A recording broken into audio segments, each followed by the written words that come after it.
Good morning. It is. I have a question about support.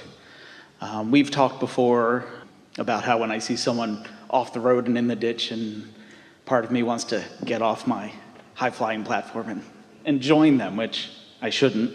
Not necessarily that you shouldn't. Sometimes law of attraction has brought you right to that spot in the same way that you have a question and we have an answer. Law of attraction works that way. Lots of universal forces. You know, it's really interesting, the remarks that we just made about how you are chosen and your very first question about how you are chosen. That's true. Someone needs something, and of all the people in the vicinity, there is someone who is not just a good vibrational mix for that, not just good at helping in that way, but open and receptive to the call. So we would never say you shouldn't be there. It's helpful if you're tuned in, tapped in, turned on when you are there. Yeah. Because I've always been the type of person that wants everyone to be turned in, tapped in, turned on. Yeah. And I find that with my family. You know, I'm always there. I'm always helping. And then there's part of me that wonders. Well, we want to nitpick just a little bit. Being there and being there are two different things. Next. Just because your body's there doesn't mean that you are a vibrational advantage to them. Okay. And unless you have been tending to your own vibration and know what alignment means and are under the influence of your own non-physical resources rather than just knee-jerk responding to things. In other words, the most well-meaning, sticking their nose in everybody's business, meddling personalities in the world who would say, I'm always there for everyone, we would say, and mostly you're no help at all. We're not talking about you, just a little bit. But if you have this awareness of what's going wrong in people's lives and you are really a vibrational match to that, then you're not under the influence of your inner being, and you're certainly not in their camp of what they want. You're in their camp of where they are. And when you shine your spotlight on that, and so your help is completely about whether you are tuned into the energy where you have something to give, or whether you are invested in their problem when you have nothing of value to contribute. Really important distinction. Really, yeah. The interesting thing that I find is I live a pretty easy life. I'm always just kind of going with the flow. And you see that as a good thing? I definitely see that as a good thing. You sounded a little apologetic. Well, I know there are a lot of people that struggle. Oh, so you are apologetic. I'm sorry. Don't be sorry, that's apologizing. But what we mean is we want to make that distinction, is that, you see, you can't get sick enough to help sick people get well. And you can't get poor enough to help poor people be prosperous. And you can't become confused enough to bring clarity to the world. It is through your thriving, which comes through your connection, that you have anything to give. And yet there are a lot of people who are so aware of how they're seen by others that they feel embarrassed when they thrive because they can't be the mechanism that causes others to thrive.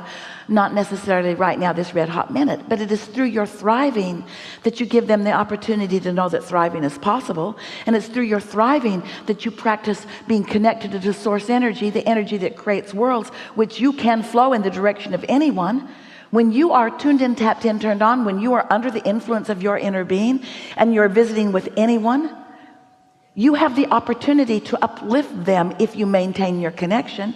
Jesus and many other healers did it by maintaining their vibrational alignment and not seeing the illness, knowing the wellness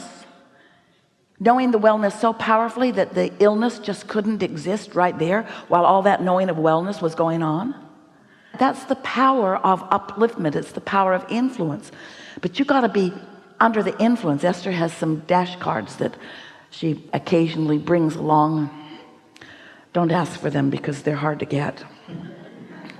It's a card that goes on the dash. She didn't think it was good for a bumper sticker because you shouldn't drive around with something that says under the influence on your, where others can see it. But it lays on your dash and it reflects onto the window, and it's written backwards so you can't read it unless you're inside looking at the glass. Under the influence, under the influence. Under what influence? Under the influence of source energy. Under the influence of knowing my value and everyone else's. Seeing the world through the eyes of source. Tuned in, tapped in, turned on. Expecting well-being for others. Not taking the temperature of where they are right now in this red hot minute. Not looking at where they are. Not letting what is right now be the point of evaluation, but knowing who they really are by knowing the vortex version of them. This is exactly the kickstart I needed. I appreciate this. I'm done. Thank you. We have one more very short thing to encourage you about. Okay.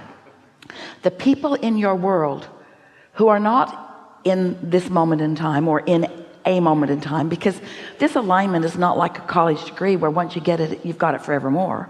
There's not a plaque on your wall that says aligned.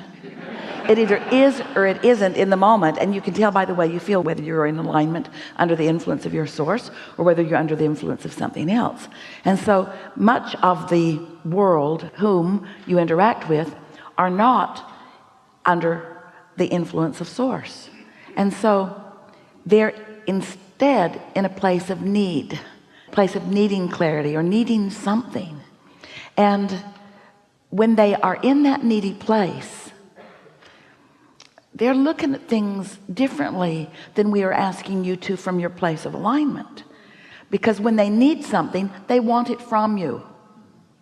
And when they want it from you, they want it and they want it now, and they may resent you if you don't just get down there in their trench and wallow with them and give them whatever you've got. You have to maintain your knowledge that if you let them bring you there, you've got nothing to give. Here's an example. It's not a heart-wrenching example, so you'll hear it easily. So Jerry and Esther often, when they were traveling and dining together, moving from restaurant to restaurant across the country, often there would be a particularly aligned person interacting with them. And Jerry would say, Esther, this is our one, will you do it?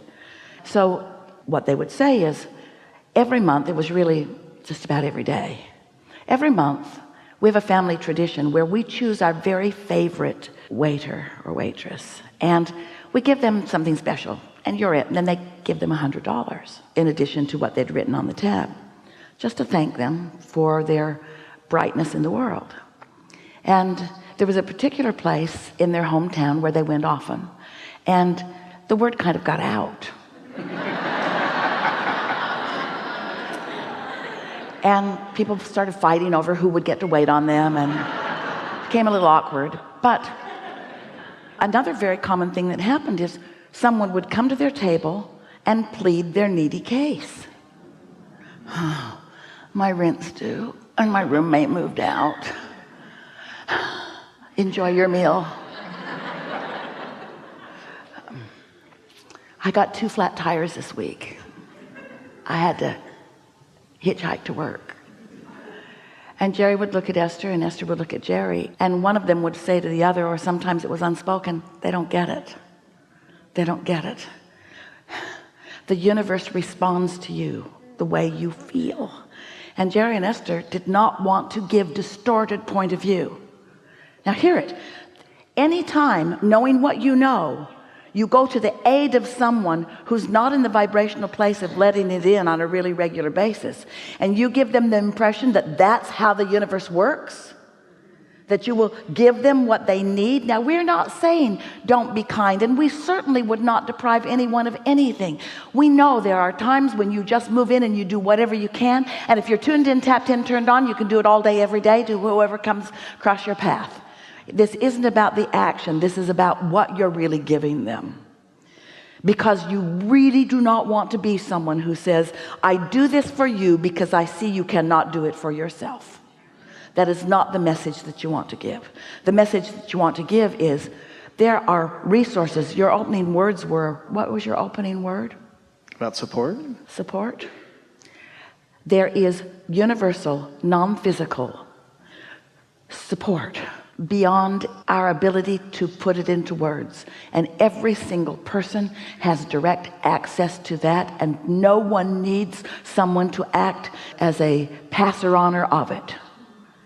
But it is helpful when you demonstrate that you've figured out how to tap in, and that really is the way that you can be of greatest value to the world. Or give somebody whatever it is they're begging for. Here's $100, here's a $500, go get your tires. But this isn't how the universe works. You just caught us at a weak moment. Usually we never offer up the goods to someone who's whining and complaining, and neither does the universe at large. There. Thank you. Yeah. Thank you. Very good.